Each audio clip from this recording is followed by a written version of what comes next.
I've seen lots of different videos of people sharing what they spend for keeping their horses at home, and also what people spend on boarding their horses at a boarding facility. And since those seem to be pretty popular, I thought you might be curious of what it actually costs me to have 2 horses at home and what I spend on a weekly basis to feed my horses. And that's coming up right now.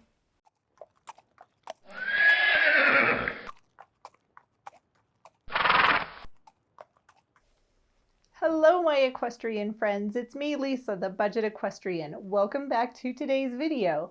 And like I said in the beginning, I'm going to be breaking down what I spend on a weekly basis to feed my horses. Now this doesn't include things like the farrier, the vet, or any incidentals which may come up like fly spray or different things like that. And I thought it might be helpful to put together what it actually costs to keep a horse at home.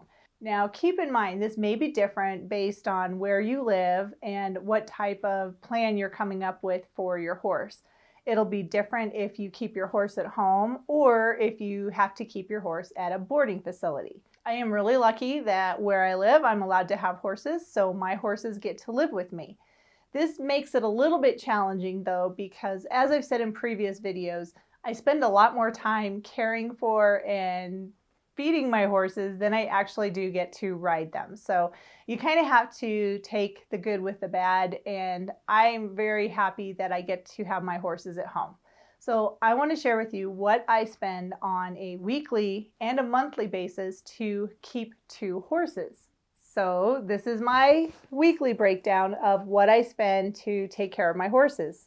And both of my horses are seniors, so they get a little bit different type of feed than probably most people's horses do, but this is what works best for me and my horses.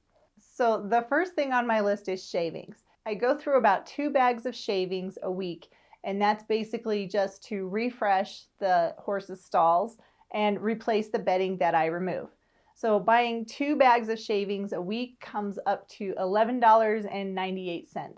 The bags are $5.99 a piece. I go through 1 bag of hay pellets a week, and this is for Pleasant.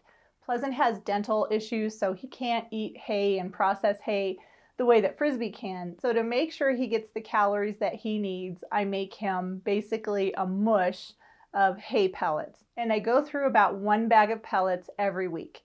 A bag of hay pellets will run about $13.49 per bag. Now this is the fun part. Well, this is the major portion of what I spend on my horses, and that is the hay. And Frisbee mainly eats an alfalfa grass mix hay. And I go through about 2 bales a week of this type of hay, which runs about $26 per week. Pleasant, on the other hand, he eats Timothy hay. He does get some alfalfa as well, but the majority of the hay that he eats is Timothy. And right now at my feed store, the Timothy bales run about $12.50 a bale. And he'll go through a little less than a bale a week. But I do mix the hay between both horses. So Frisbee does get some Timothy and Pleasant does get some alfalfa. But I do find that I use more of the alfalfa grass mix, which is why I use 2 bales of that a week and just 1 bale of the Timothy hay. Now my horses really don't get grain per se, but it comes in a bag, so I call it grain. And I feed my horses Triple Crown Senior Feed, and basically this is a complete feed that you can feed to your horses. It does have some molasses in it though, so it's kind of sweet and the horses really like it. Now I budget for 1 bag, but 1 bag of the grain will actually last me 2 weeks. So 1 bag of the grain costs $24.50. But if I'm counting what I spend on a weekly basis, it comes down to about $12.25 for roughly a half a bag of the grain. So that's basically what the feed part of it is on a weekly basis, along with replenishing the shavings that I've cleaned out of their stalls. Now, my horses don't get very many supplements, but they do get a couple. So the first supplement they get is Horse Shine. This is made by Omega Fields, and it's basically ground flax, and it has some other vitamins in it. And I find it really helpful for my horses' coats as well as their feet. So I buy the Omega Horse Shine roughly every other month, and it costs $49.99 a bag.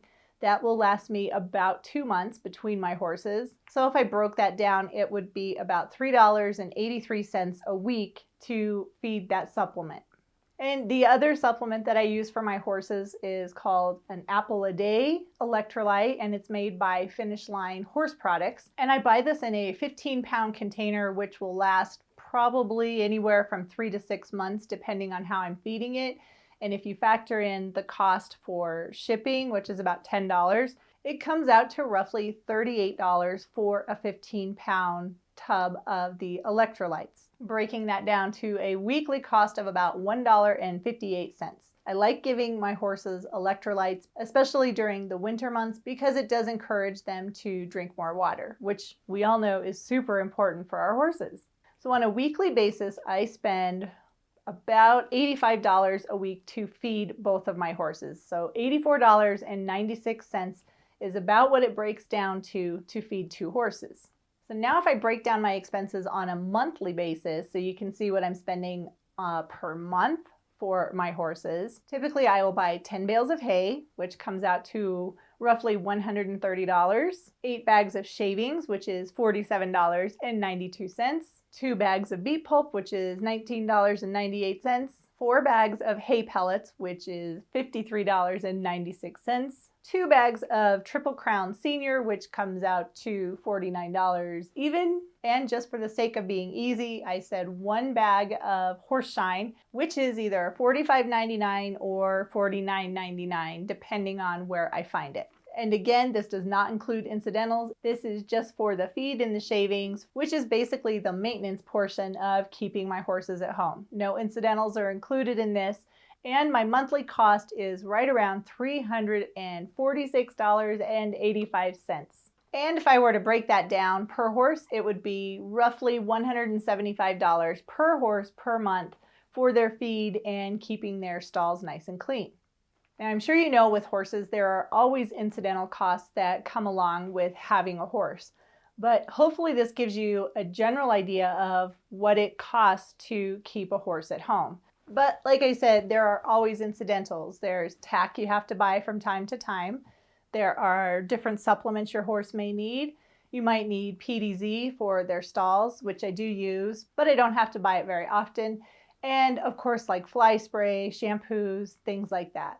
Those are all little things that can add up really fast. But if you break it down to figuring out what it's going to cost you to keep a horse at home, that might be able to help you determine if it's better for your horse to be at home with you or if it's more cost effective for the horse to be boarded. I don't know the cost of boarding offhand because my horses have been home with me for like 15 years, but I do think it's right around, I don't know, anywhere from $450 to $800 a month.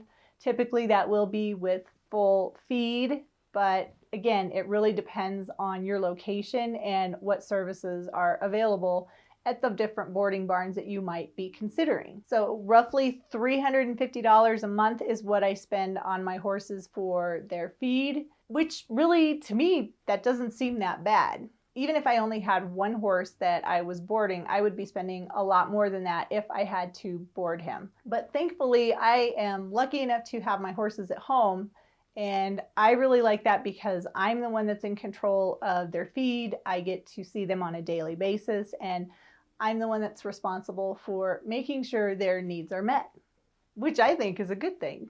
Hopefully you found that helpful and maybe a little bit insightful of how much it actually costs to keep a horse at your house if you have that capability. Thank you so much for taking time out of your day to watch this video. Be sure to subscribe to my channel so you can watch all my other DIY projects, product reviews, and horse-related videos showing you how to make the most of the time that you have with your horse. Again, thanks so much for watching, and I'll see you in the next video.